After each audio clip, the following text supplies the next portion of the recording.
ओम शांति। 24 मार्च 2026 आज की साकार मुरली रंगीन बड़े बड़े अक्षरों में पढ़ें, सुने और मंथन करें। हम प्रतिदिन प्रातः 4 बजे, 6 बजे, 4:30 बजे, 8 बजे मुरली मंथन करते हैं। आप भी इस मुरली मंथन में साथी व सहयोगी बन सकते हैं, जिसके लिए इसी वीडियो के डिस्क्रिप्शन बॉक्स में गूगल मीट का लिंक दिया हुआ है, जिस लिंक के द्वारा आप रोजाना चारों समय जुड़ सकते। इस लिंक को वहां से आप कॉपी करें, अपने मोबाइल में कहीं भी सेव करके रख लें और जब आपका जुड़ने का समय हो बस इस लिंक को क्लिक करें और जुड़ जाएं। इसके लिए बिल्कुल सहज विधि है कि वहां से लिंक कॉपी करना और अपने मोबाइल में अपने किसी भी लैपटॉप है या कंप्यूटर है, जैसे भी आप देखते हैं वहां इसको सेव करके रख लें और इस पर आप समय आने पर सुविधा अनुसार जुड़ सकते हैं। यदि आपको ये लिंक नहीं मिल रहा है, जुड़ने में आपको कोई कठिनाई हो रही है, तो आप सामने जो वीडियो देख रहे हो इसमें नीचे चलती हुई लाइन में व्हाट्सएप नंबर दिखाई दे रहा है, उस पर मैसेज करके आप लिंक मंगा सकते हैं, प्रश्न पूछ सकते हैं। आपका कोई सुझाव है तो वो सुझाव भी दे सकते हैं। अभी हमने एक प्रश्नोत्तरी मुरली के प्रश्न उत्तर पर एक फॉर्म गूगल फॉर्म बनाया है जो आपके पास पहुंचता है और जिस पर अब 20 क्वेश्चन रखे गए हैं। हर मुरली से आपसे 20 प्रश्न पूछे जाएंगे, आप उनका उत्तर देंगे। तुरंत आपको सबमिट करते ही अपने उत्तर का जो रिप्लाई है वो आपको मिल जाएगा और महीने के बाद हम उसकी रिपोर्ट भी आपके पास भेजेंगे, सर्टिफिकेट भेजेंगे कि आपने इस महीने में क्या प्राप्त किया है। और इसमें आपको प्रश्न को जो है सबके पास ये फॉर्म आता है, आप जितना भाई बहनों के पास भेजेंगे उन भाई बहनों को भी मुरली पढ़ने का उमंग उत्साह बढ़ेगा, उनके अंदर अपने को ज्ञान से भरपूर करने का एक साधन बनेगा और वो भी बाबा के बच्चे बन अपना भाग्य बनाएंगे। इस प्रकार की आप सेवा करके अनेक आत्माओं का कल्याण करने में सहयोगी बन सकते हैं, अपना भाग्य बना सकते हैं।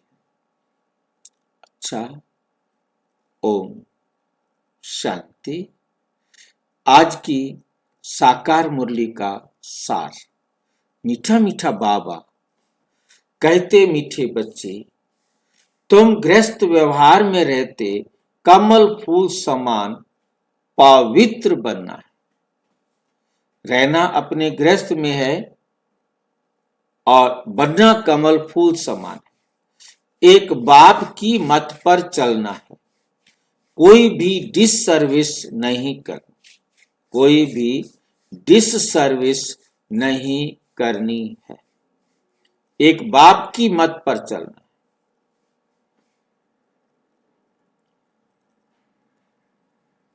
रहना अपने परिवार में है, परिवार में रहते हुए परिवार से न्यारा, जैसे देह में रहते हुए देह से न्यारा रहना है, ऐसे परिवार में रहते हुए परिवार से न्यारा रहना है। इस संसार में रहते हुए इस संसार से भी न्यारा रहना है।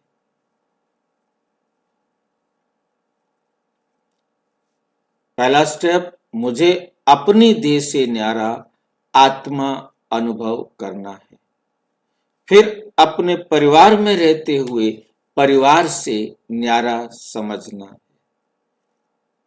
क्योंकि परिवार की आत्माएं अपने को देह समझती हैं, परंतु मैं अपने को आत्मा समझती हूं। मेरा हर कर्म आत्मा समझ कर हो तो ऑटोमेटिक मैं क्या हो जाऊंगा, न्यारा हो जाऊंगा।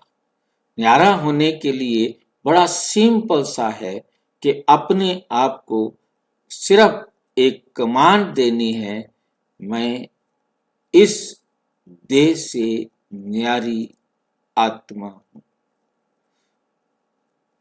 अब है इस अवस्था में हम कितनी देर रुक पाते हैं।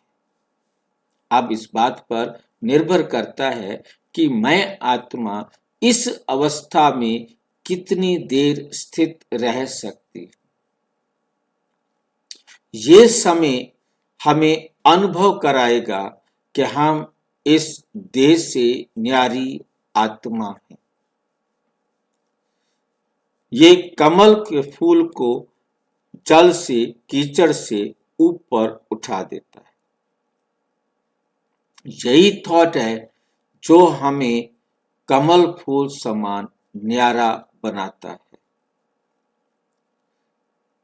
जैसे ये आत्मा का थॉट दिया गया हमें देह से न्यारा करता है, इसी प्रकार से परिवार से भी न्यारा करता है। जब हम जितना परमात्मा की डायरेक्शन पर चलते हैं,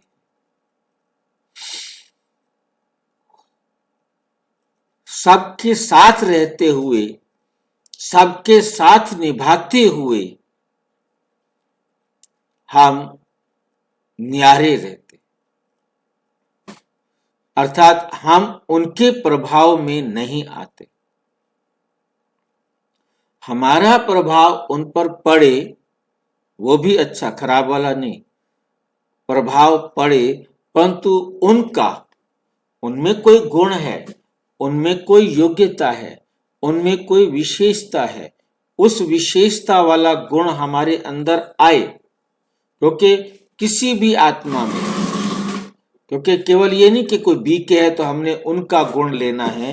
यदि कोई भी आत्मा किसी धर्म, किसी पंथ, किसी विचार, किसी मत की है, परंतु उसके अंदर कोई भी ईश्वरीय गुण की धारणा है, उससे ले लेते। हमने ये पक्षपात नहीं रखना कि ये तो मुस्लिम है, ये तो सिख है, ये तो क्रिश्चियन है, ये तो कुछ और है। उसमें यदि कोई ईश्वरीय गुण, ईश्वरीय संस्कार की धारणा दिखाई देती है, उसकी विधि समझ में आती है, ले लो। हमें तो ईश्वर से, परमात्मा से प्यार है। परमात्मा के गुण यदि किसी और में हैं और वो हमें समझ में आ जाते हैं, हम उन्हें अपने जीवन का हिस्सा बना लेते हैं,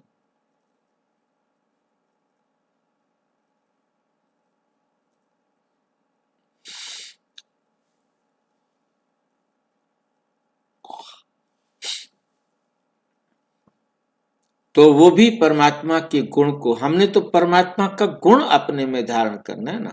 जो गुण परमात्मा ने दुनिया में किसी को भी दिए हैं, वो हमने अपने जीवन में धारण कर लेने। इसको बाबा ने नाम दिया हुआ है एक मुरली में, गुण चोर बनो। वैसे चोरी करना मना है, परंतु गुणों की चोरी करना की अलाउड है। यह हमारा बाबा जो है ना, नई नई बातें ढूंढ कर लाते हैं। गुण चोर बनो।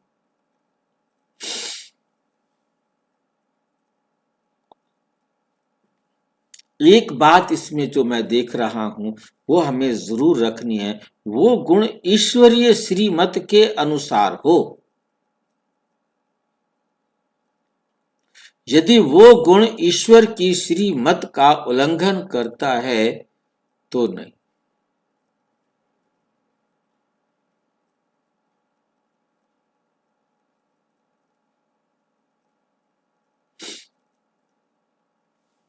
भाई जी, हाँ जी। कोई भी गुण होता है तो वो तो सबको सुख देता है ना, वो ईश्वर मतलब के अकॉर्डिंग ही होगा, उसके विपरीत तो हो ही नहीं सकता, वो तो अवगुण ही होगा।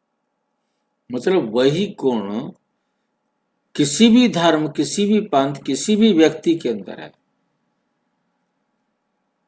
उसने कैसे उसको अपने में डेवलप किया है,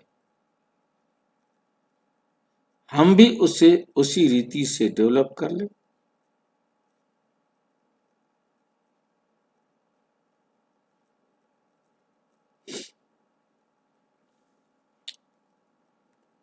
प्रश्न, किन बच्चों को माया जोर से अपना पंजा मारती है? बड़ी मंजिल कौन सी है? दो क्वेश्चन है। पहला क्वेश्चन है, किन बच्चों को माया जोर से अपना पंजा मारती है? पंजा मारना माना खींचना अपनी तरफ, पंजा मारना माना अपनी तरफ खींचना। किन बच्चों को माया जोर से अपना पंजा मारती है? बड़ी मंजिल कौन सी है? सबसे बड़ी मंजिल कौन सी है? किन बच्चों को पंजा मारेगी? भाई जी, जो देह अभिमान में रहते हैं उनको माया अपनी तरफ खींचती है। क्योंकि माया का काम है उल्टा सुल्टा काम कराना। तो देह अभिमान में नहीं रहेंगे तो माया पंजा नहीं मारेगी, देह अभिमान में रहेंगे तो माया पंजा मारेगी। सबसे बड़ा मंजिल है कि देह अभिमान को तोड़ना। जब तक देह अभिमान नहीं तोड़ेंगे तब मंजिल नहीं मिलेगा। मंजिल को पाने के लिए देह अभिमान तोड़ना जरूरी है। जो बच्चे देह अभिमान में रहते हैं, देह अभिमान में रहना गलत क्यों है? कौन बताएगा? देह अभिमान स्वरूप में नहीं रहते, देह में रहते हैं, शरीर को देखते हैं। जी, प्रश्न को भी सुनो ना। जो देह अभिमान में रहते हैं वो कमजोर क्यों है? भाई वो अपने आप को देह शरीर समझते हैं। हाँ, तो उसमें कमजोरी वाली क्या बात है? आत्मा तो इतनी छोटी सी और इतना मोटा उसको देह मिल गया, फिर वो कमजोर किस बात से है? क्योंकि वो विनाशी है। कौन और जो विनाशी? विनाशी चीजें होती हैं, हाँ, देह विनाशी है, और जो विनाशी चीजें होती हैं वो हमेशा माने उल्टा काम ही कराती।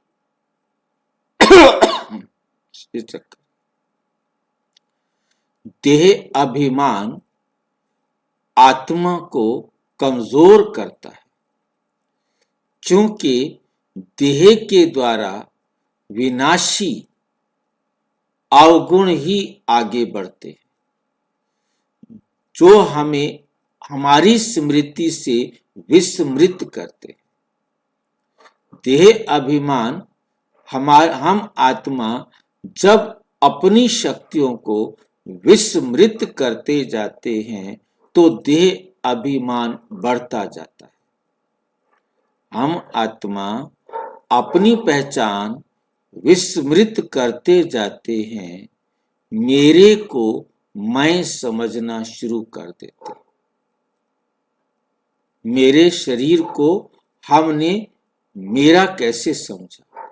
जब हम समझते थे कि मैं तो आत्मा हूं और मैं एक स्वतंत्र आत्मा हूं, और उसे मालूम था ड्रामा अनुसार कि उसने किस होटल में पहुंचना है और उसको हमें अपने जीवन में कैसे फंसाना है। ये बड़ा वंडरफुल पार्ट है, क्योंकि आत्मा धीरे धीरे अपने गुणों और शक्तियों को खोती जाती है और देह के अवगुणों को अपने में लेती जाती है और टॉप टू बॉटम में हम आ जाते हैं।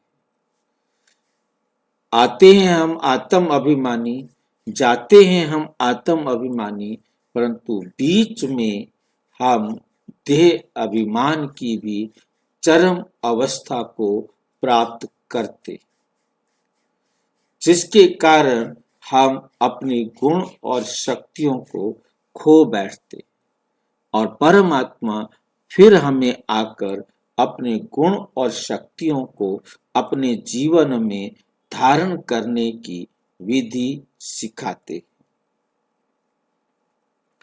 जो देह अभिमान में आ जाते हैं क्योंकि वो कमजोर हो जाते हैं, तभी माया जोर से पंजा मार देती है। जबकि हम ये बात अच्छी तरह जानते हैं कि माया कुछ होता ही नहीं, परंतु जब माया होती है, माया आती है, तो माया का मतलब है जो अच्छा गुण था वो हमारे जीवन से गायब हो गया और हमारे जीवन में उसकी जगह पर अवगुण आ गए। तो ये अवगुण हमें दुख देते हैं, ये अवगुण हमको दुख देते हैं। तो उन दुखों को हम समझते हैं कि माया ने पंजा मारा।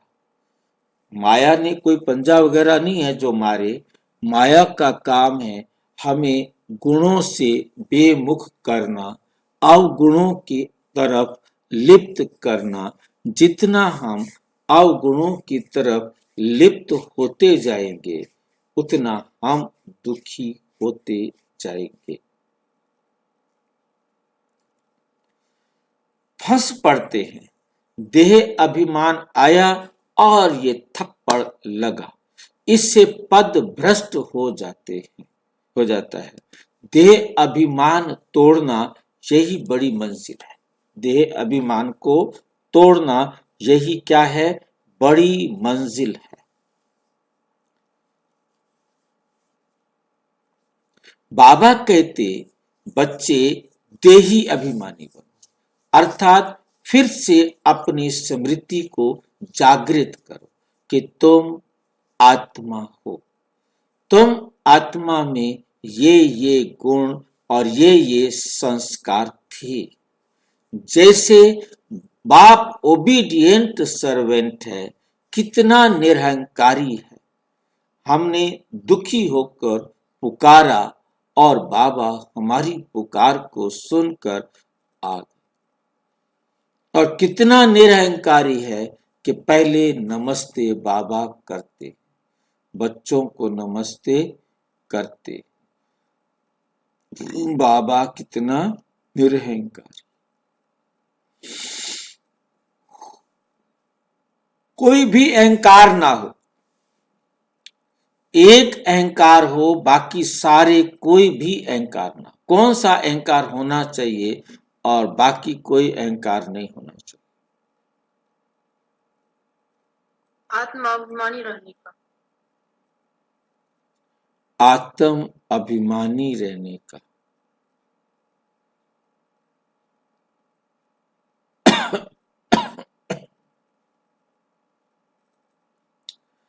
आत्मा के ही सुधार के लिए, आत्मा की ही ऊंचाई पर ले जाने के लिए हमें बाबा की श्रीमत को चेक करना है कि कैसे हम उस लायक बनते हैं।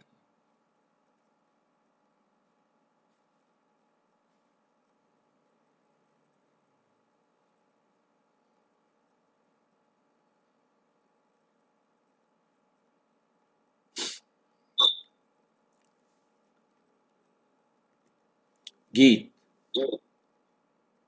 ना वो हमसे जुदा होंगे, कुछ पूछना है?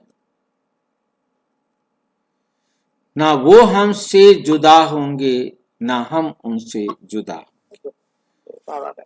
ये है बाबा से प्यार, प्यार का गीत।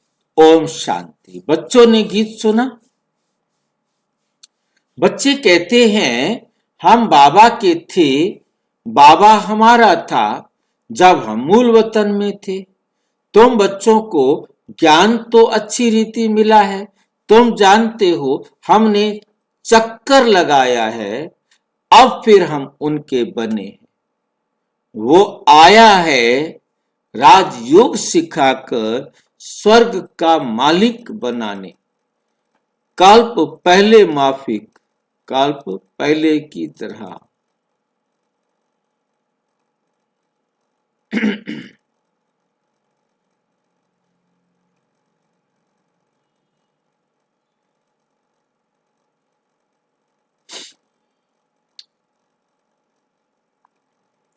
राजयोग सिखाकर बाप हमें स्वर्ग का मालिक बनाते हैं।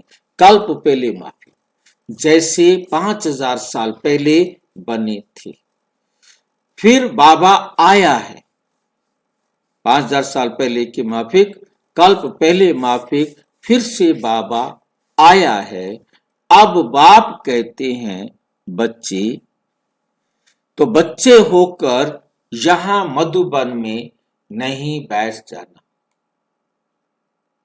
तो तुम बच्चे तो हो ही, परंतु अब आप ये नहीं कि तुम मधुबन में बैठ जाओ जी, अब तो आप हमारे पिता हैं, हम आपके बच्चे हैं, अब हम और कहाँ जाएं, हम तो अपने बाप के पास रहेंगे। व्यवहार में रहते कमल फूल समान पवित्र रहो।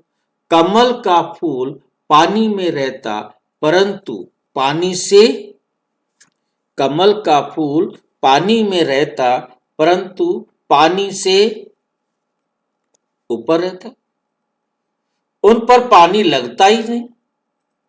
यदि कोई पानी की बूंद चली जाए तो उसको यदि मौका मिले तो गिरेगी, चिपकेगी नहीं। बाप कहते हैं तुमको रहना घर में, सिर्फ पवित्र रहना, ये तुम्हारी बहुत, सिर्फ क्या रहना है, पवित्र बनना है। ये तुम्हारी बहुत जन्मों के अंत का जन्म, ये तुम्हारा क्या है, बहुत जन्मों के अंत का जन्म।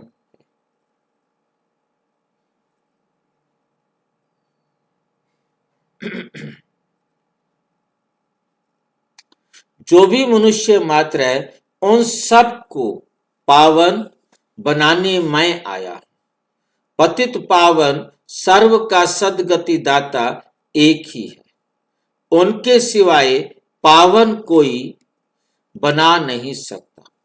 तुम जानते हो आधा कल्प से हम सीढ़ी उतरते आए हैं। 84 जन्म तुमको जरूर पूरे करने हैं, और 84 का चक्र पूरा कर जब फिर जड़ जड़ी भूत अवस्था को पाते हैं तब मुझे आना पड़ता है। बीच में और कोई पतित से पावन बना नहीं सकता। कोई भी ना बाप को ना रचना को जानते हैं। ड्रामा अनुसार सबको कलयुग में पतित तमो प्रधान बनना ही है, बनना ही है। बाप आकर सबको पावन बनाए शांति धाम ले जाते हैं, और तुम बाप से सुख धाम का वर्षा, सुख धाम का वर्षा पाते हो। सतयुग में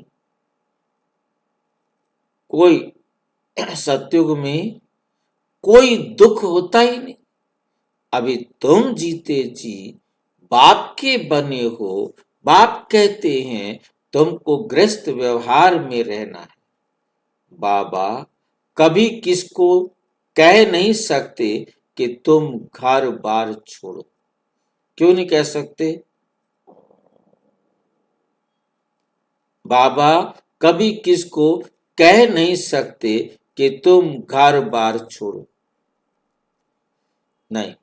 गृहस्थ व्यवहार में रहते सिर्फ अंतिम जन्म पवित्र बनाना है। बाबा ने कभी कहा, हाँ जी, क्योंकि ये सहज राजयोग है ना, अपनी जिम्मेदारी को भी पूरा करना है। हाँ, हमने सबके साथ कर्म योगी हैं, सबके साथ रहते हुए कार्मिक अकाउंट बराबर करते हुए घर जाना है।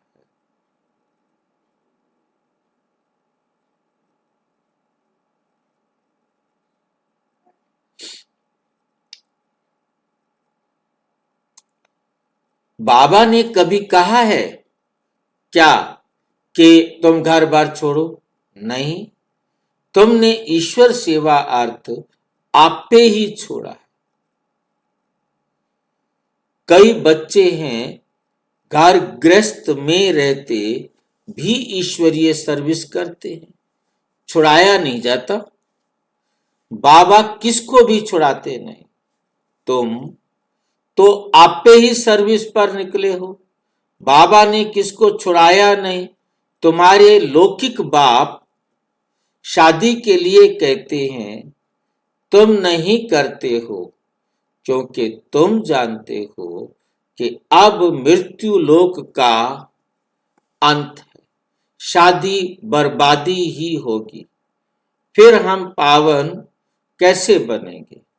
हम क्यों ना भारत को स्वर्ग बनाने की सेवा में लग जाए। बच्चे चाहते हैं कि राम राज्य हो, पुकारते हैं ना, हे पतित पावन सीताराम, हे राम आकर भारत को स्वर्ग बनाओ। कहते भी हैं परंतु समझते कुछ नहीं। सन्यासी लोग कहते हैं इस समय का सुख काग विष्ठा के समान है, बरोबर है भी ऐसे। यहां सुख तो है ही नहीं। कहते रहते हैं परंतु किसकी बुद्धि में नहीं है। बाप कोई दुख के लिए ये सृष्टि थोड़े ही रचते हैं। बाप कहते हैं क्या तुम भूल गए हो, स्वर्ग में दुख का नाम नहीं, निशान नहीं रहता। वहां कंस आदि कहां से आए। वहां कंस आदि कहां से आए। अब बेहद का बाप जो सुनाते हैं उनकी मत पर चलना है। अपनी मन मत पर चलने से बर्बादी कर देते हैं। आश्चर्यवत सुनंती कथंती भगंती या ट्रेटर बनंती। कितनी जाकर डिस सर्विस करते हैं, उनका फिर क्या होगा। हीरे जैसा जीवन बनाने बदले कोड़ी मिसल बना देते हैं। पिछाड़ी में तुमको सब अपना साक्षात्कार होगा। ऐसी चलन के कारण ये पद पाया। यहाँ तो तुमको कोई भी पाप नहीं करना है क्योंकि तुम पुण्य आत्मा बनते हो। पाप का फिर 100 गुना दंड हो जाएगा। भल स्वर्ग में तो आएंगे परंतु बिल्कुल ही कम पद। यहां तुम राजयोग सीखने आए हो, फिर प्रजा बन जाते हैं। मर्तबे में तो बहुत फर्क है ना। ये भी समझाया है। यज्ञ में कुछ देते हैं फिर वापस ले जाते हैं तो चंडाल का जन्म मिलता है। कई बच्चे फिर चलन भी ऐसी करते हैं, ऐसी चलते हैं जो पद कम हो जाता है, जो पद कम हो जाता है। बाबा समझाते हैं ऐसे कर्म नहीं करो जो राजा रानी के बदले प्रजा में भी कम पद मिले। यज्ञ में स्वाहा होकर भगंती होते तो क्या जाकर बनेंगे, क्या जाकर बनेंगे। ये भी बाप समझाते, ये भी बाप समझाते हैं। बच्चे कोई भी विकर्म नहीं करो, 100 गुना सजाएं मिलेंगी। फिर क्यों नुकसान करना चाहिए, फिर क्यों नुकसान करना चाहिए। यहां रहने वालों से भी जो घर गृहस्थ में रहते हैं, सर्विस में रहते हैं, वे बहुत ऊंच पद पाते हैं। ऐसे बहुत गरीब हैं, 8 आना व रुपया भेज देते हैं। जो भल यहां 1000 भी देवे तो भी गरीब का ऊंच पद हो जाता है। क्योंकि वे कोई पाप कर्म नहीं करते हैं। पाप करने से 100 गुणा बन जाएगा। तुमको पुण्य आत्मा बन सबको सुख देना है। दुख दिया तो फिर ट्रिब्यूनल बैठती है। दुख देंगे तो क्या बैठेगी? ट्रिब्यूनल बैठेगी। ये ट्रिब्यूनल शब्द किसको याद है?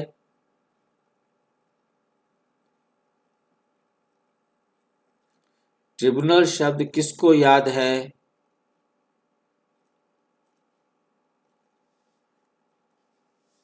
भाई जी, कोर्ट में 3 जज होते हैं, वे तीनों अपने अपने विचार के अनुसार फैसले करते हैं।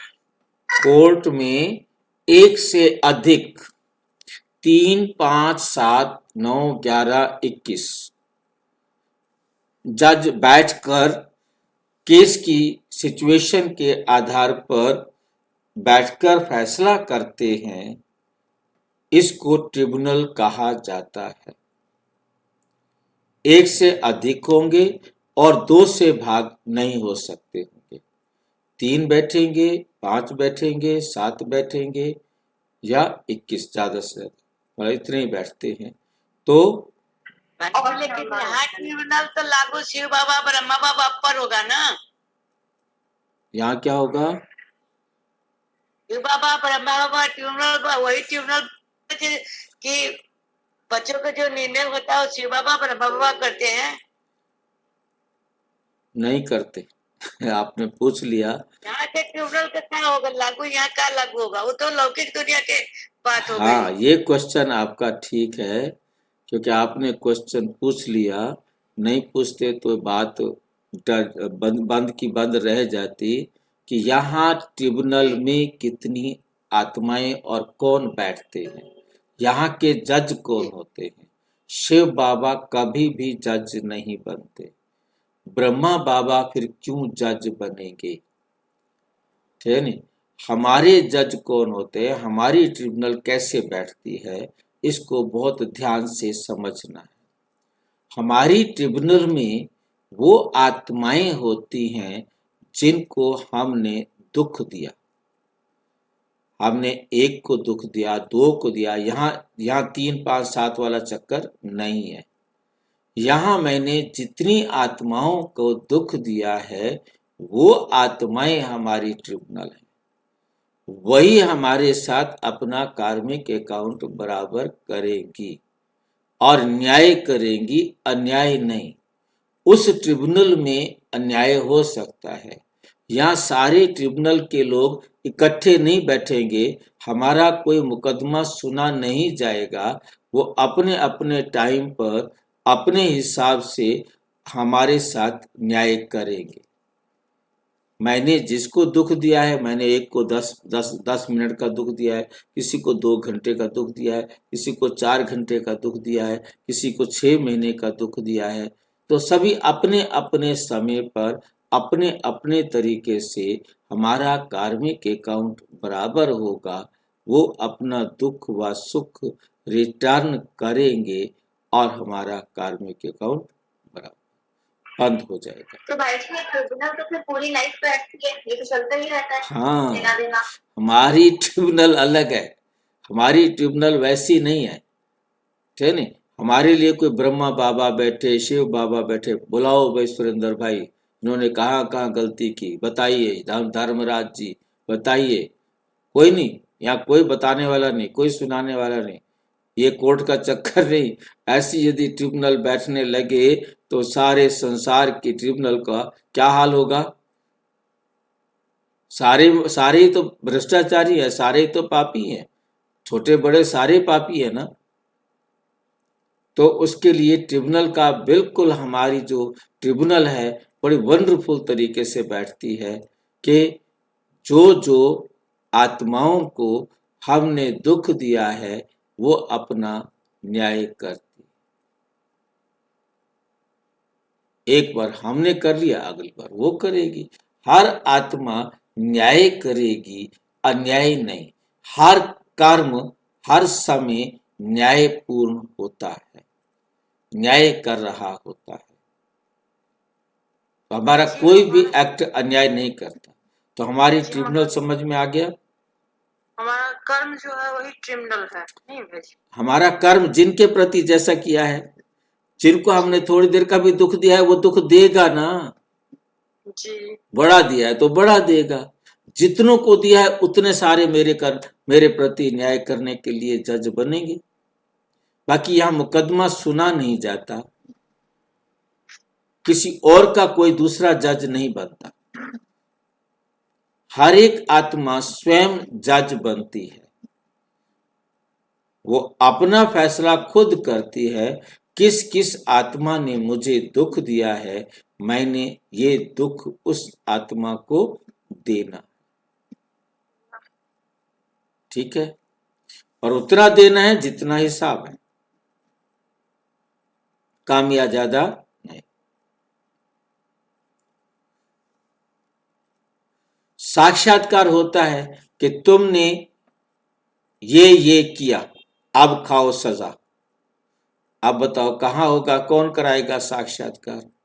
शिव बाबा आएगा साक्षात्कार कराने, ब्रह्मा बाबा आएगा साक्षात्कार कराने। कौन साक्षात्कार कराएगा? कब कराएंगे हम इसका साक्षात्कार? पहले तो ये बताओ कि साक्षात्कार कौन कराता है हमें?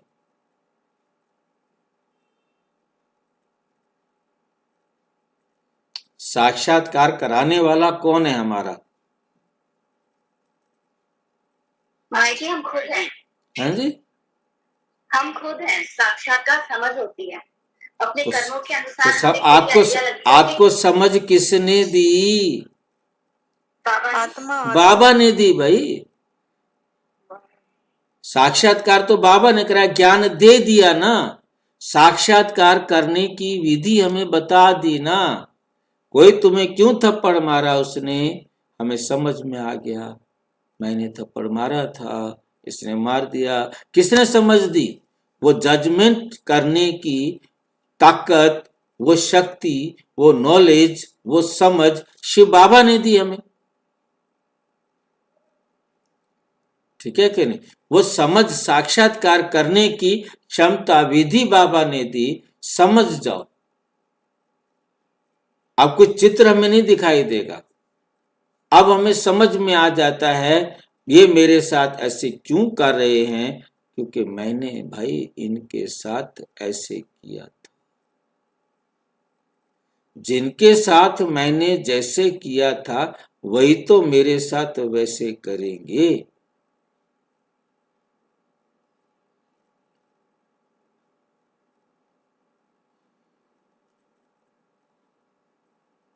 तो समझ बाबा देता है, परंतु निर्णय हर आत्मा खुद। हमें समझ में आ गया, साक्षात्कार होना माना समझ में आ जाना कि तुमने ये किया। अब समझ में आ रहा है कि ये किया, वो मेरे साथ जो जो कर रहा है मैंने उसके साथ किया हुआ है भाई, हिसाब बराबर हो रहा है। अब खाओ सजा। कौन कहेगा खाओ सजा? खुद ही कहेंगे ठीक है भाई, भाई कर ले, दे दे भाई, जितना मैंने तेरे को दिया है तो दे दे, कोई बात, हिसाब बराबर तो करके जाना है। बिना हिसाब बराबर किए तो घर जा नहीं सकते हैं जी। कर्मों के हिसाब से साक्षात्कार होगा अपना। हाँ, मतलब साक्षात्कार भी कोई ये नहीं कि भी साक्षात्कार कराने के लिए बाबा कहे ऐसे रहे हैं जैसे मतलब कोई धर्मराज बैठता हो, यमराज बैठता हो। क्योंकि शुरू शुरू में मैं भी मुरली पढ़ता था तो मुझे को भी ऐसे लगता था कि भाई ऊपर जो है ना हम जाते होंगे, फिर बाबा हमें दिखाता होगा, फिर हमें सजा मिलती होगी। ये यहाँ से तो सारी मामले। अब इसी बात को जो आगे आने वाले भाई बहन होंगे उनको कोई समझाने वाला नहीं होगा। जो धर्म पिताएं बनेंगे द्वापर युग में, वेद शास्त्र लिखने के निमित्त बनेंगे, वो अभी अपना विचार, अपना संस्कार बना के जाएंगे। ये बात आपको समझ में आ रही है? शंकराचार्य भी, क्योंकि शंकराचार्य भी इसी मुरली को पढ़ेगा और इसी मुरली के आधार पर वो कह सकते हैं। हाँ जी, भाई जी, हाँ जी। जैसे आपसे हम समझ रहे हैं क्लियर, वो तो शंकराचार्य तो वैसा नहीं समझ रहा है, तो वो वही ज्ञान लेके जाएंगे ना। हाँ, अब जितने आप सारे जितने भी बीके सेंटर्स हैं, जितने भी बीके टीचर्स भाई बहने हैं, सब यूनिक है, सब यूनिक है। आप भी कल टीचर बनेंगे, अब टीचर हैं ही, बनेंगे क्या, आप भी यूनिक हैं। आप जिनको भी ज्ञान देंगे अपनी रीति के अनुसार जो आपने समझा होगा वो देंगे। आपका जो झाड़ है वो आपकी समझ वाला ज्ञान लेकर के जाएगा, तभी तो आप उनके इष्ट देव बनोगे।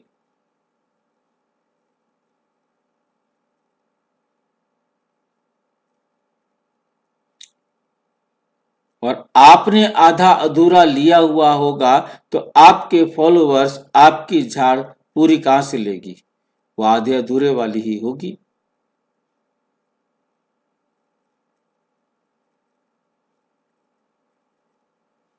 ठीक है, मेरे ख्याल से स्पष्ट हो गया होगा।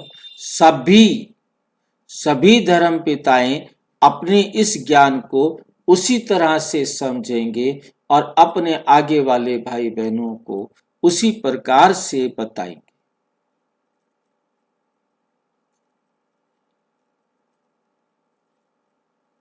तो मेरे ख्याल से आगे चले।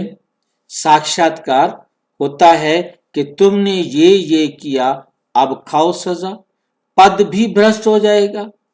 सुनते भी रहते हैं, फिर भी कई बच्चे उल्टी चलन चलते रहते हैं। सुन रहे हैं, मुरली सुन रहे हैं, ज्ञान ले रहे हैं, समझ में आ रहा है, फिर भी उल्टी चाल पर चलते रहते हैं। बाप कहते हैं, बच्चे हमेशा खीर खंड होकर रहो, आपस में मिलजुल कर रहो। ऐसा कोई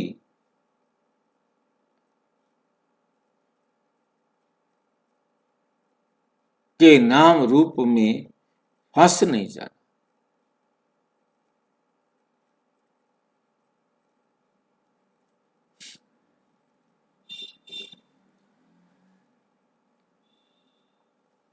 अगर लूण पानी होकर रहते हैं तो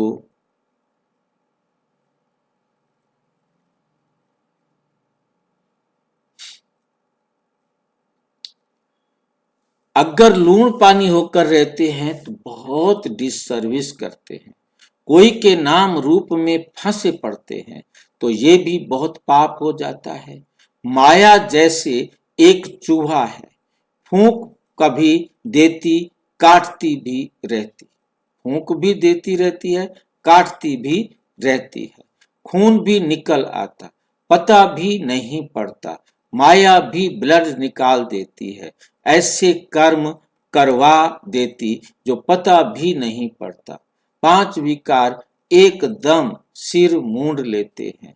बाबा सावधानी तो देंगे ना, ऐसे ना हो जो फिर ट्रिब्यूनल के सामने कहें कि हमको सावधान थोड़े किया था। मतलब ऐसी तरीके से बाबा बता रहे हैं जैसे कोई और ट्रिब्यूनल में बैठे हुए हैं, उनको कहे कि हमें सावधान तो किया नहीं था। यहां तो सब आत्माओं को अपनी ही बात अपने ही तरीके से समझ आएगी।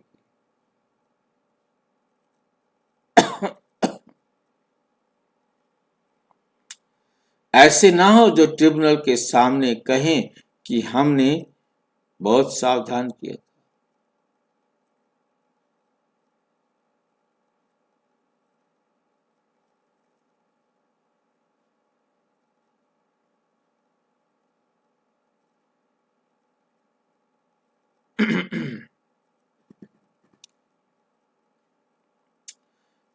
बाबा अच्छा कहे कि हमको सावधान थोड़े किया था, तुम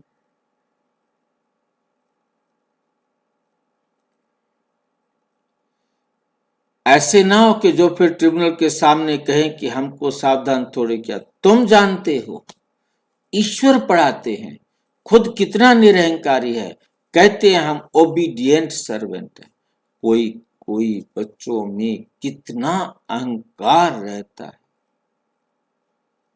बाबा का बनकर फिर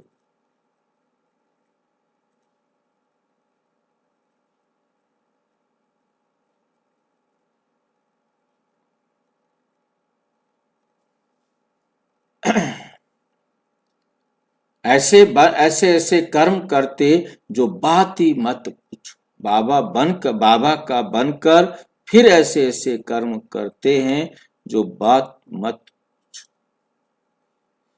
इससे तो जो बाहर व गृहस्थ में रहते हैं वो बहुत अच्छे चल रहे हैं, बहुत ऊंचे चल रहे हैं, वो बहुत ऊंचे चले जाते हैं। क्योंकि मेन सारी बात क्या है, बेशक बाबा का ज्ञान नहीं सुना, इसलिए हमने सवेरे चर्चा भी की कि यदि कोई गुण किसी दूसरे व्यक्ति में भी है, आखिर उसके पास भी वो गुण कहां से आया है। गुणों की खान एक है और कोई है ही नहीं, बाकी सारे अवगुण है उसके अंदर, परंतु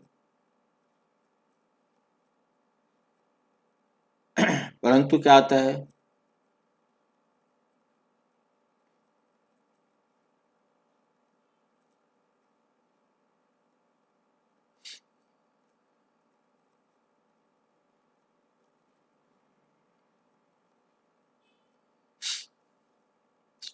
वो बहुत ऊंचे चले जाते हैं।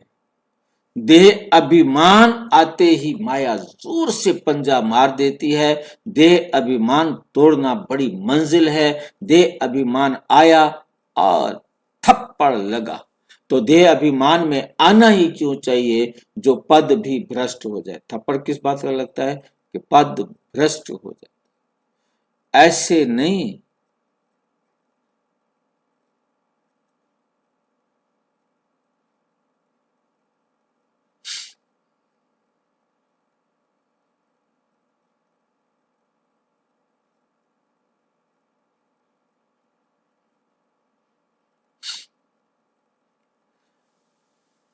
तो देह अभिमान में आना ही क्यों चाहिए जो हमारा पद भ्रष्ट हो जाए।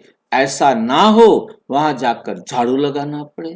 अब अगर बाबा से कोई पूछे तो बाबा बता सकते हैं, खुद भी समझ सकते हैं कि मैं कितनी सेवा करता हूं, हमने कितनों को सुख दिया। बाबा मम्मा सबको सुख देते हैं। बाबा मम्मा क्या करते हैं, सबको सुख देते हैं, कितना खुशी होते हैं। बॉम्बे में कितनी ज्ञान की डांस करते हैं। चात्रक बहुत थे ना, बाप कहते हैं बहुत चात्रक के सामने ज्ञान की डांस करता हूं। तो अच्छा पॉइंट्स निकलती हैं, चात्रक खींचते हैं। क्या समझ में आया है। बाप कहते हैं बहुत चात्रक के सामने ज्ञान की डांस करता, बाबा ज्ञान डांस करता है। अब किसको समझ में आया कि बाबा कैसे डांस करते होंगे ज्ञान की डांस। भाई जी चात्रक कौन है भाई जी। चाहने वाले। चात्रक एक पक्षी होता है जो पानी का प्यासा रहता है, पानी छत से बहता है। सारा ज्ञान समझाते हैं। चात्रक माना चाहने वाला, प्यासा। चातक पक्षी जो होता है, प्यास के कारण वो कोई भी ऐसा सोर्स जो उसकी नॉलेज में है, प्योरेस्ट सोर्स है,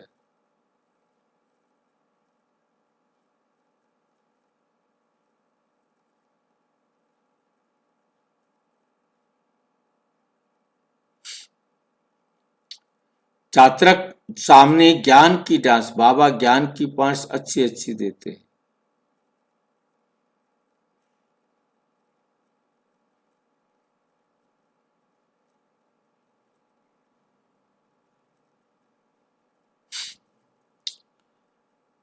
अच्छी अच्छी, बाबा कहते हैं मैं अच्छी अच्छी पॉइंट्स देता हूं, निकलती हैं, क्योंकि बच्चे डीप बैठे हैं तो अच्छी अच्छी पॉइंट्स निकलती हैं। जैसे आप अब देखो, चर्चा किया तो ट्रिब्यूनल पर चर्चा हो गई, यदि आप चर्चा नहीं करते, बात नहीं पूछते, तो ठीक है, चलो आगे।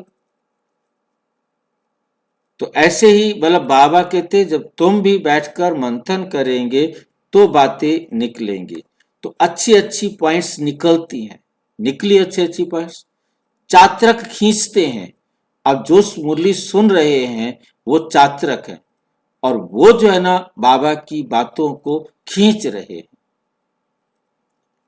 तुमको भी ऐसा बनना है, तब तो फॉलो करेंगे, श्री मत पर चलना है। अपनी मत पर चलकर बदनामी कर देते हैं तो बहुत नुकसान हो पड़ता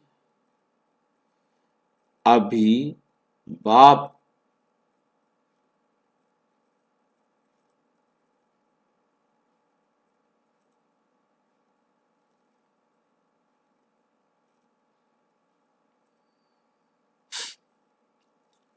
अपनी मत पर चलकर बदनामी कर देते, बाबा की श्री मत पर चलना छोड़ करके बदनामी करना शुरू कर देते।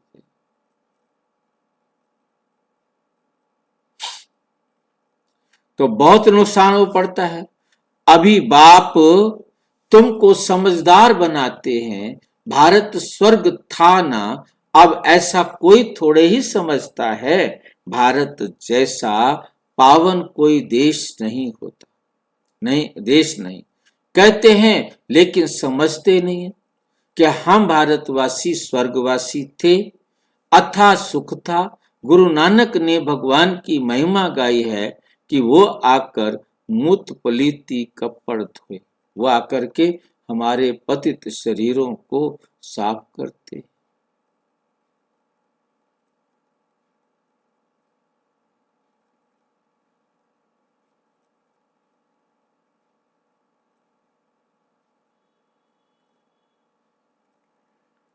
जिसके ही महिमा है, एक ओंकार सत्य नाम वाहे गुरु, गुरु नानक जी ने लिखा। शिवलिंग के बदले अकाल तख्त नाम रख दिया। अब बाप तुमको सारी सृष्टि का राज समझाते हैं, बच्चे एक भी पाप नहीं करना, नहीं तो 100 गुना हो जाएगा। मेरी निंदा करवाई तो पद भी भ्रष्ट हो जाएगा।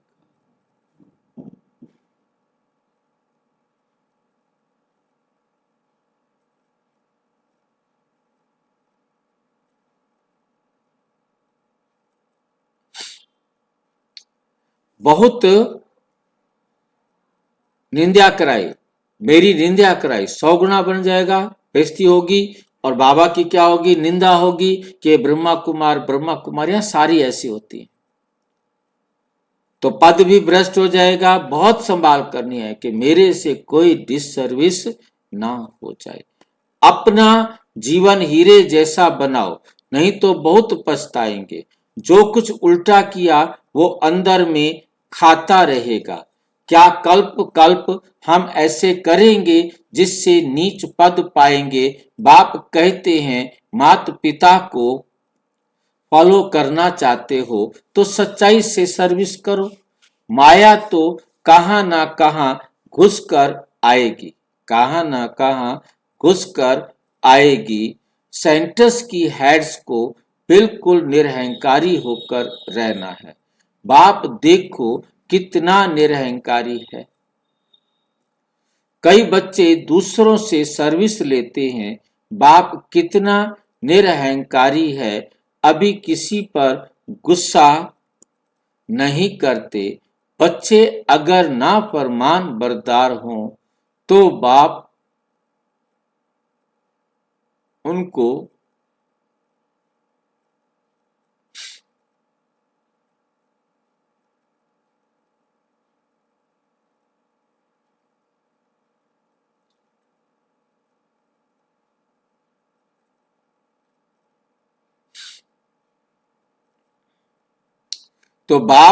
समझा तो सकते हैं। बच्चे अगर नाफरमान बरदार हों तो बाप उनको समझा तो सकते हैं,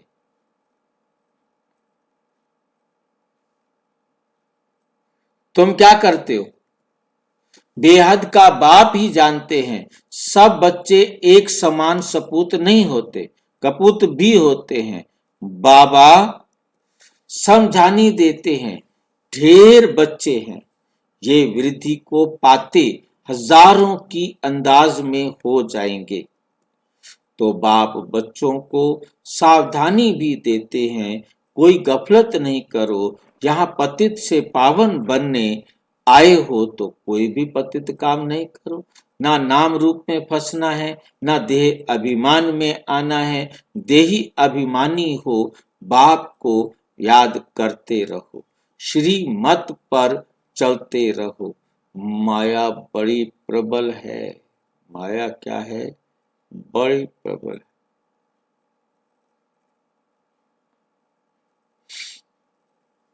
बाबा सब कुछ समझा देते हैं। अच्छा, मीठे मीठे सिक्की लदे बच्चों प्रति माता पिता बाप दादा का याद प्यार और गुड मॉर्निंग।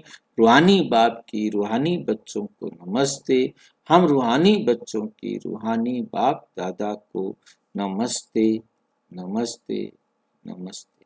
धारणा के लिए मुख्य सार नंबर 1, बाप समान निरहंकारी बनना है, किसी से सेवा नहीं रखनी।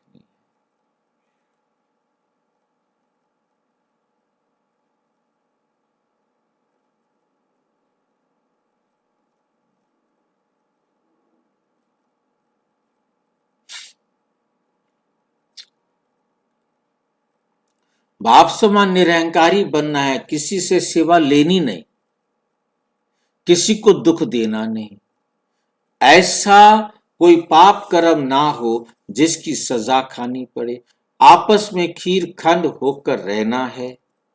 एक बाप की श्री मत पर चलना है, अपनी मत पर नहीं, अपनी मत पर नहीं।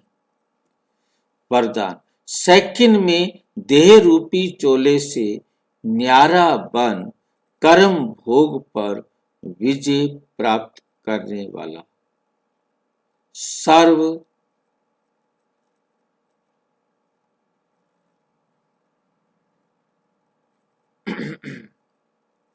सेकंड में देह रूपी चोले से न्यारा बन कर्म भोग पर विजय प्राप्त करने वाले सर्वशक्ति संपन्न भाव। जब कर्म भोग का जोर होता है, कर्म इंद्रियां कर्म भोग के वश अपनी तरफ आकर्षित करती हैं, अर्थात जिस समय बहुत दर्द हो रहा हो,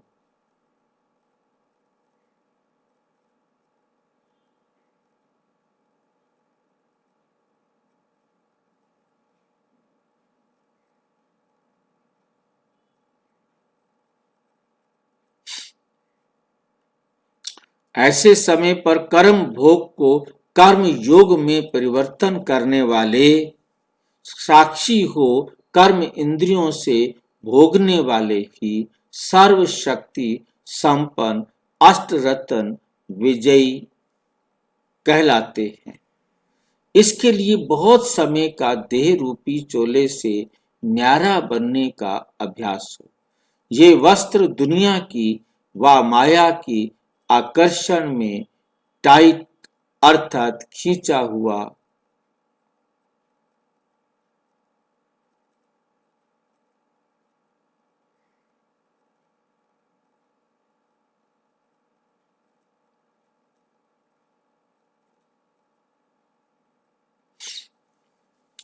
माया की आकर्षण में टाइट अर्थात खींचा हुआ ना हो।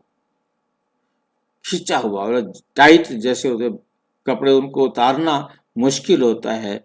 ऐसे ही यदि आप माया के आकर्षण में बहुत ज्यादा टाइट खींचा हुआ होंगे तो उसे सहज ना हो तो सब सहज उतरेगा।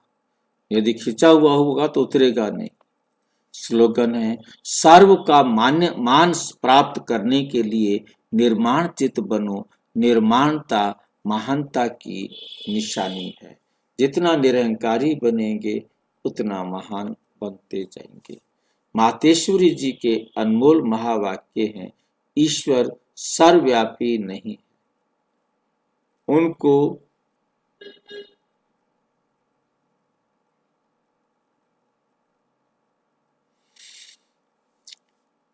ईश्वर सर्वव्यापी नहीं है, उसका प्रमाण क्या है, कैसे पहचानेंगे? शिरोमणि गीता में जो भगवानो वाच है बच्चे, जहां जीत वहां मैं हूं, ये भी परमात्मा के महावाक्य हैं। पहाड़ों में जो हिमालय पहाड़ है वो उसमें मैं हूं, सांपों में काली नाग मैं हूं। इसलिए ईश्वर से, भगवान से प्रश्न पूछ रहे हैं।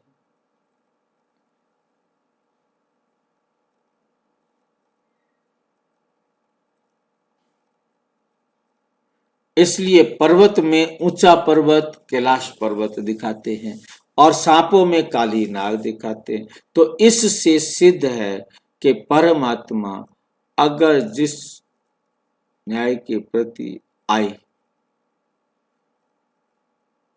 ठीक है कि नहीं, तो सिद्ध है कि परमात्मा अगर सर्व सांपों में केवल काले नाग में है तो बाकी सारे सांपों में नहीं है ना। घोड़ों में उत्सर्वा घोड़ा में है तो बाकियों में नहीं है ना। पांडवों में अर्जुन है तो बाकियों में नहीं है ना, योद्धाओं में। और अभिमन्यु और सॉरी कौन है, वे अपना पांडवों का बड़ा भाई युधिष्ठिर, युधिष्ठिर जो है वो कितना स्थिर है युद्ध अपने अंदर, तो उसके अंदर अपना गुण है। तो अगर आत्मा ऊंचे ते ऊंचे पहाड़ में है तो बाबा कहते जो ज्वारियों में युधिष्ठिर मैं हूं।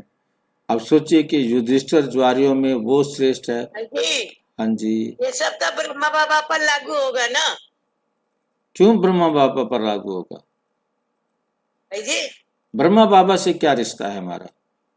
शिव बाबा को शरीरधारी को दिखाया गया ना वहाँ, युधिष्ठिर अर्जुन। ज्ञान ऋषि सुनाने बाबा तो निराकार है, उनको शरीर तो है नहीं, तो सकार में ब्रह्मा बाबा ही तो है। नहीं बहन जी, नहीं, ब्रह्मा बाबा का कोई और शिव दिखाया गया ऊंचे सर्वा घोड़ा, तो मन रूपी घोड़ा को दिखाया गया ना वहाँ। ऊंचे सर्वा घोड़ा होता है, उसको मनी से तो तुलना की जाएगी। क्यों की जाएगी बहन जी? बात समझिए, ज्ञान सागर परमात्मा है। परमात्मा कहते उच्च सर्वा घोड़ा मैं हूं। उच्च सर्वा घोड़ा शिव बाबा, क्या मतलब है? वो कहना चाहता है सबसे श्रेष्ठ जो है वो मैं हूं। परंतु यहाँ ये गलतियां हैं, ये बाबा के लिए, मतलब ये ब्रह्मा बाबा के लिए नहीं। मतलब यहाँ पर बहुत ध्यान से समझना है, जो बात थी उसको आपने बदल के रख दिया। मेन बात है कि परमात्मा सर्वव्यापी नहीं है। जब वो उच्च सर्वा परमात्मा है, कृष्ण को वो परमात्मा समझते हैं।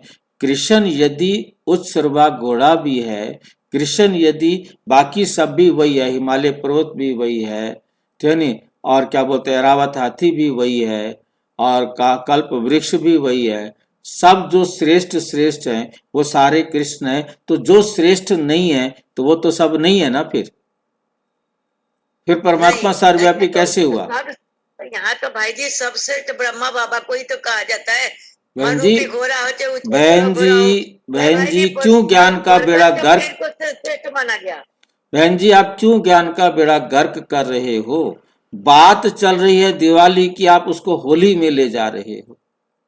बात चल रही है सर्वव्यापी की, कि परमात्मा को दुनिया वालों को समझाओ कि यदि कृष्ण उच्च सर्वा घोड़ा भी है, ऐरावत हाथी भी है, कल्प वृक्ष भी है, जो सबसे अच्छी चीजें हैं, कैलाश पर्वत भी वही है, मानसरोवर भी वही है, जो अच्छी अच्छी चीजें यदि परमात्मा है तो बाकी तो परमात्मा नहीं है ना।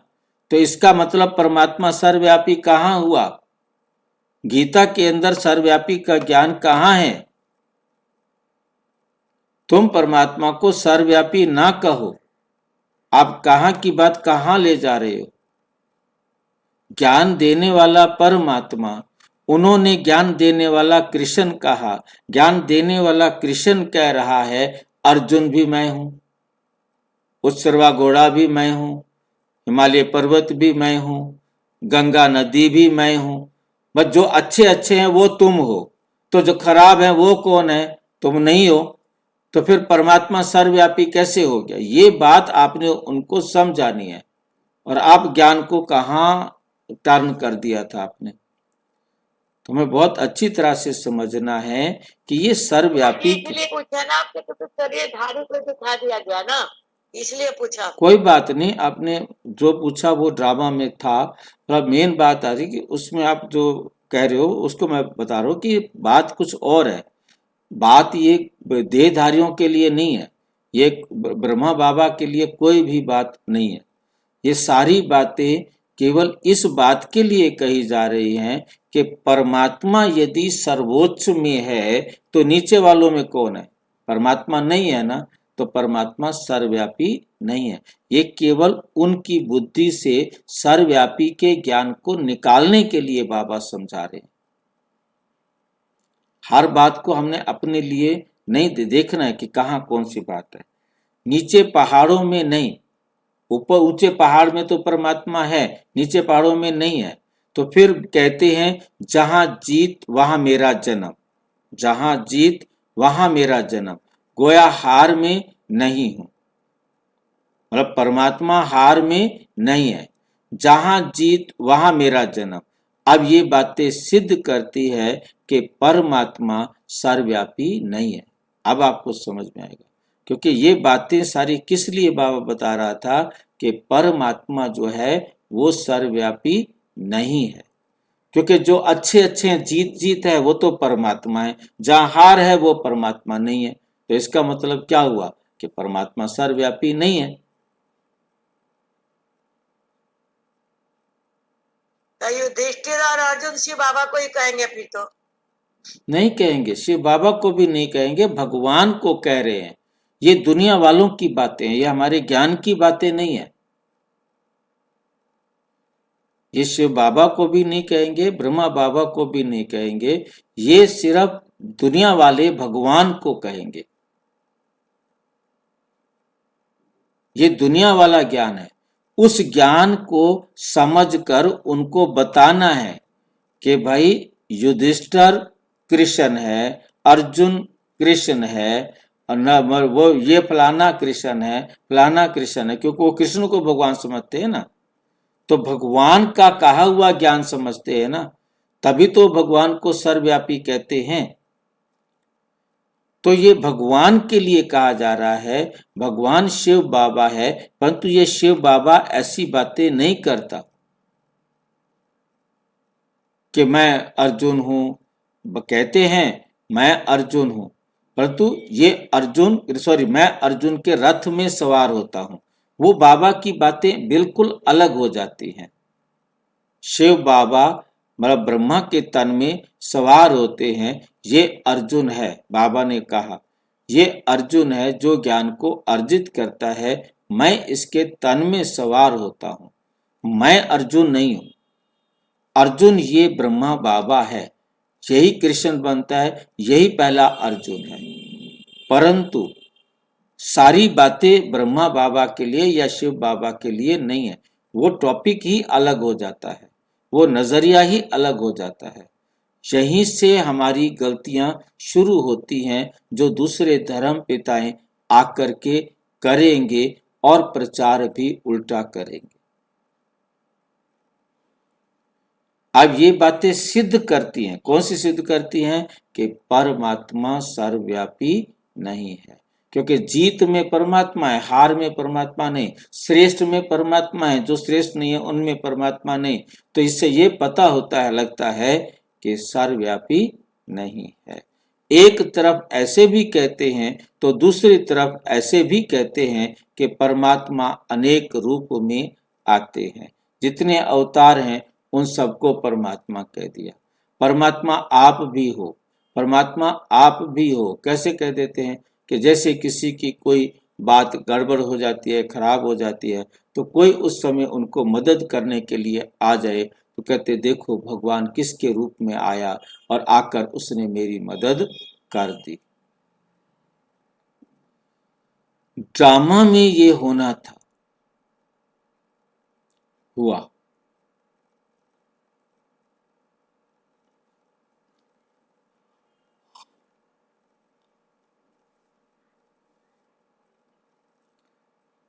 जैसे परम आत्मा का को 24 अवतार में दिखाया है।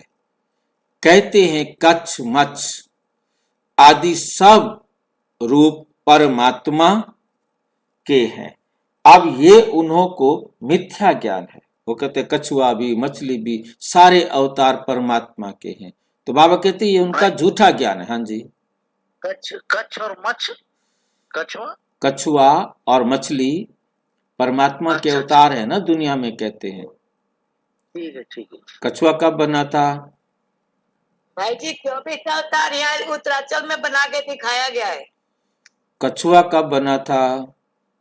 इसी केस में 24 अवतार विष्णु के दिखाया गया। बहन 24 जी, लाइन में लगा। बहन जी मेरे कान है, मैंने सुन लिया, दोबारा रिपीट नहीं करो। मैं जो क्वेश्चन पढ़ा उसको देखो। कछुआ कछुआ क्या क्यों कहा परमात्मा को? कछुआ का अवतार? हाँ जी, जो समुद्र मंथन हुआ था ना, जब हाँ, दिखाते हैं। जब समुद्र मंथन हुआ था तब भगवान को दिखाते हैं, विष्णु को या नारायण को दिखाते हैं कि वो कहता है अच्छा मैं कछुआ बन के आ जाता हूँ, मंदराचल पर्वत मेरे ऊपर रखो और मंथन करो। तो कछुए का अवतार हुआ, समझे बात को? और उसके ऊपर मंदराचल पर्वत रख के मथा गया। और उसके बाद जब कछुए के ऊपर, कछुए का जो पीठ होती है वो एकदम गोल होती है और उसके ऊपर पहाड़ रखा गया तो इधर उधर गिर रहा था। जब वो इधर उधर गिर रहा था तो कहा कि अब क्या करें? बोले जी ऊपर ब्रह्मा को बिठाओ। ऊपर ब्रह्मा को बिठाया गया पहाड़ के ऊपर और कछुआ नीचे, बीच में मंदराचल पर्वत, ऊपर ब्रह्मा, वो इधर उधर गिरने नहीं देगा। फिर समुद्र का मंथन किया गया। जैसे जो मक्खन घी निकालते, एक मिनट बहन जी, एक जैसे मक्खन घी निकालते हैं तो उसके अंदर क्या होता है, वरना उसको बिलोने लगेंगे तो जो बिलोना है वो कभी इधर जाएगा कभी उधर जाएगा। उसके लिए आपने देखा होगा एक लकड़ी का बना हुआ होता था जिसमें से वो सुराख निकला हुआ होता था और वो उसके ऊपर रखते थे और उसको पैरों से पकड़कर या किसी धागे से बांधकर, बड़े ऊंच खड़े वाला होता था तो रस्सी से बांध देते थे उसको, नहीं तो पैर से उसको रख के पकड़ करके फिर मथते थे ताकि सेंटर में मथा जाए। तो इस प्रकार से मथानी इधर उधर ना हो। तो पहाड़ को मथानी बनाया गया और उसके ऊपर ब्रह्मा इधर उधर नहीं जाने देगा, उसको ऊपर बिठाया गया। और फिर जब मथना शुरू किया तो जहर निकल आया। तो बोले क्या करें जहर का?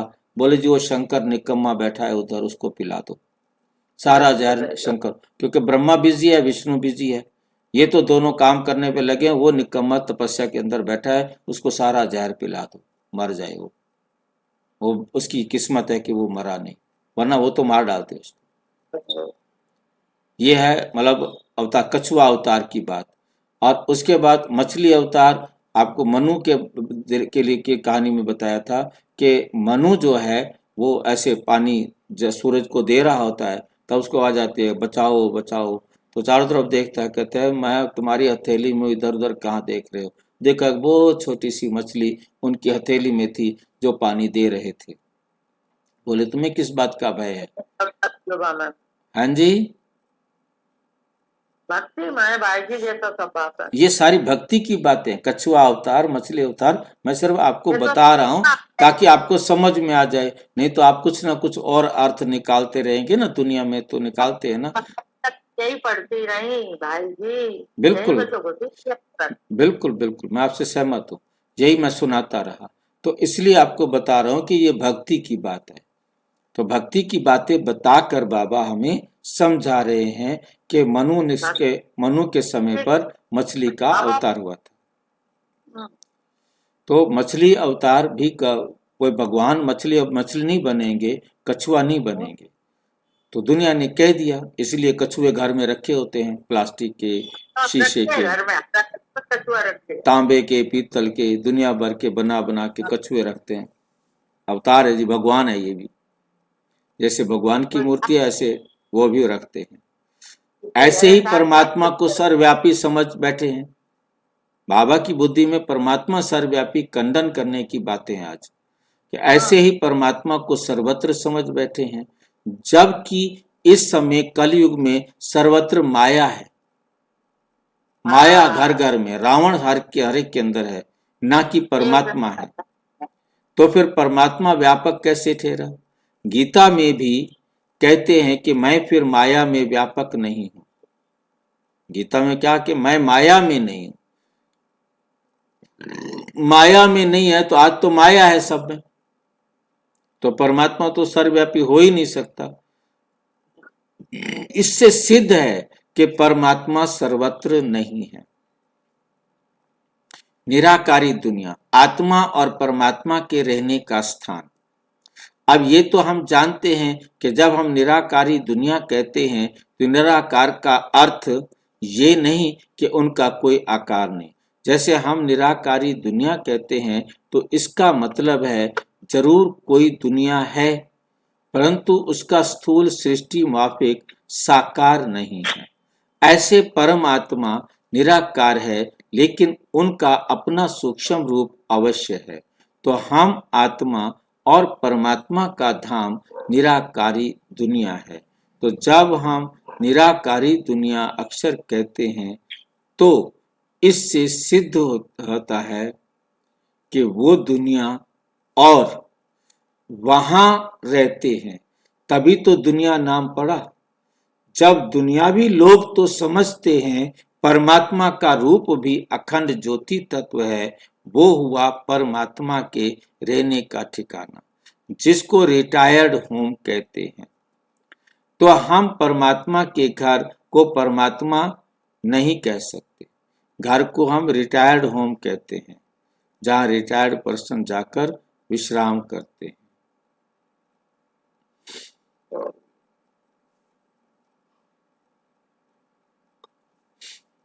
परमात्मा के घर को परमात्मा नहीं कह सकते। अब दूसरी आकारी दुनिया, जहां ब्रह्मा विष्णु शंकर देवताएं आकारी रूप में रहते हैं, और ये है साकारी दुनिया, जिनके दो भाग हैं, एक निर्विकारी स्वर्ग की, दूसरा है आधा कल्प के लिए आधा कल्प विकारों की। निर्विकारी स्वर्ग की दुनिया, जहां आधा कल्प सर्वदा सुख होते हैं, पवित्रता और शांति है। दूसरी है विकारी कलयुगी दुनिया और अशांति की दुनिया। अब वो दो दुनियाएं क्यों कहते हैं? क्योंकि ये जो मनुष्य कहते हैं स्वर्ग और नरक, दोनों परमात्मा की रची हुई दुनिया है। इस पर परमात्मा के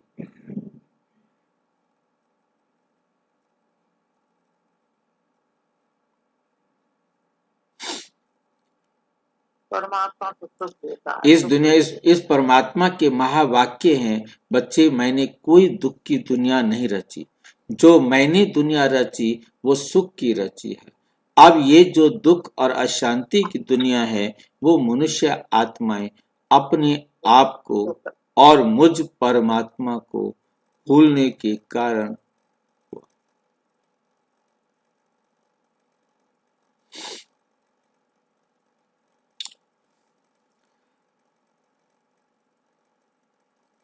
आत्माएं अपने आप को और मुझ परमात्मा को भूलने कारण हिसाब किताब भोग रहे हैं।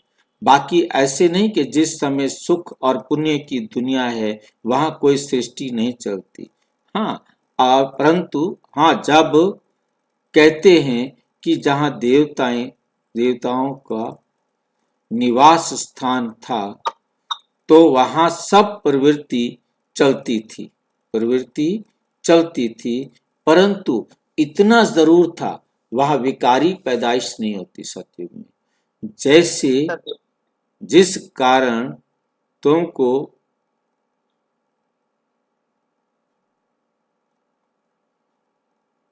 जिस कारण इतना कर्म बंधन नहीं था, उस दुनिया का कर्म बंधन रहित स्वर्ग की दुनिया कहते हैं। तो एक निराकारी दुनिया और दूसरी है आकारी दुनिया, तीसरी है साकारी दुनिया। अच्छा, ओम शांति। और ये अव्यक्त इशारा निश्चय के फाउंडेशन को मजबूत कर सदा निर्भय और निश्चिंत रहो।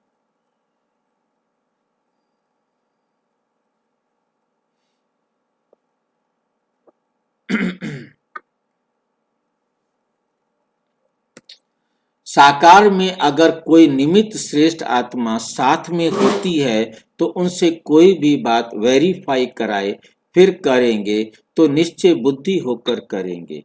निर्भयता और निश्चय दोनों गुणों को सामने रखकर करेंगे। तो जहां सदा निश्चय और निर्भयता है वहां सदैव श्रेष्ठ संकल्प ही विजय है। जो भी संकल्प करते हो, अगर सदा निराकार और साकार साथ व सन्मुख हैं तो वेरीफाई कराओ।